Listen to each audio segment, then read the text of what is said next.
Evolution. There is no other cityscape more breathtaking than the sight of downtown Pittsburgh while coming through the Fort Pitt tunnels. The way the sun gleams and glares off the building, showing all of its glory. The view has been in movies, talked about by visitors and residents alike. It's ours, beautiful and unique, just like the people that live here. But there is so much more to this fair city than just the sight of it. Pittsburgh had so much to offer in its beginning, with glass and steel mills. In the early 1800s, the South Side helped establish Pittsburgh's reputation as the workshop of the world. There were 76 glass factories in South Side alone. Then, in 1854, Benjamin Franklin Jones and James Laughlin became business partners and created the first blast furnace, Eliza, and formed the American Iron Works. During the latter part of the 1800s, there was a surge of immigrants who came to work the South Side mills from Germany, Ireland, Poland, Lithuania, the Ukraine, and the Slavic nations. The immigrants went to build their own schools, their own churches, where they would continue their native customs and speak their own native languages. And while all the heavy industry is now gone from the South Side, the legacy that remains is a vibrant neighborhood, rich in ethnic charm, as well as beautiful Victorian homes and businesses. Whether you go to the South Side Street Spectacular, or you want to get a cold cider from Piper's, sandwiches from McCoy's, or relive the past in the Groovy store, or just have a night of drinking and dancing at any one of the bars that line Carson, there is certain energy that fills this part of Pittsburgh. It draws you in. Some only stay for a short visit, others never leave.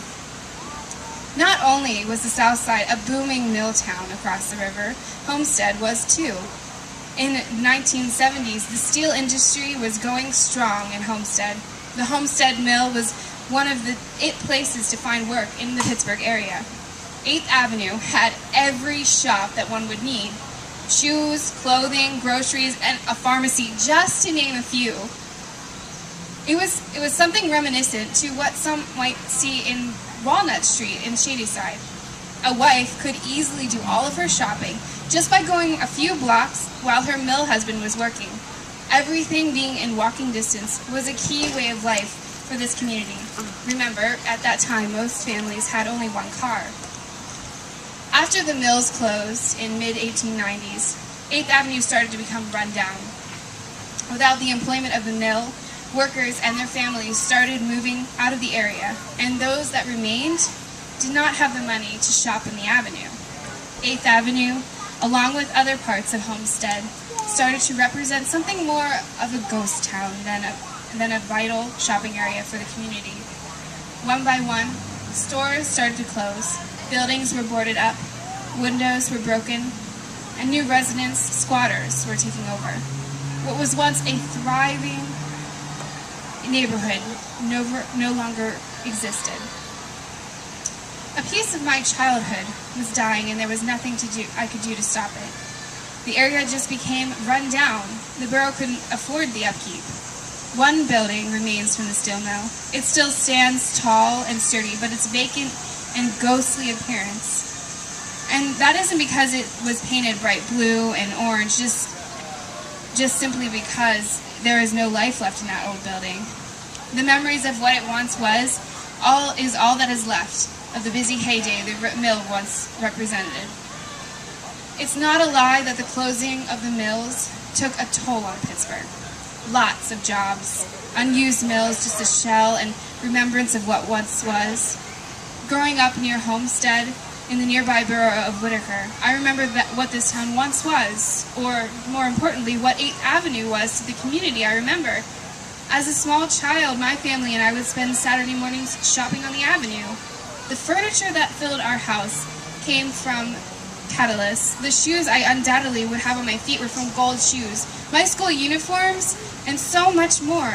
I took swim lessons at the Homestead branch of the Carnegie Library. My preschool, which is now a builder's outfit, was on the corner of 8th Avenue and of 8th and Ravine. I would see the steel mill structure standing tall and sturdy while going in and out of that building.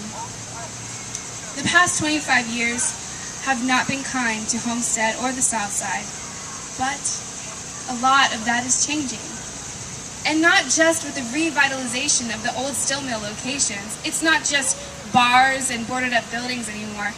These are places that families once again go to walk around, to shop, to eat, to work. Will we ever have that big boom that once was that the steel industry gave us? Who knows? Pittsburgh is constantly rebuilding and evolving, but it will always be a city rich in history, diversity, and hard-working people, so I wouldn't be surprised.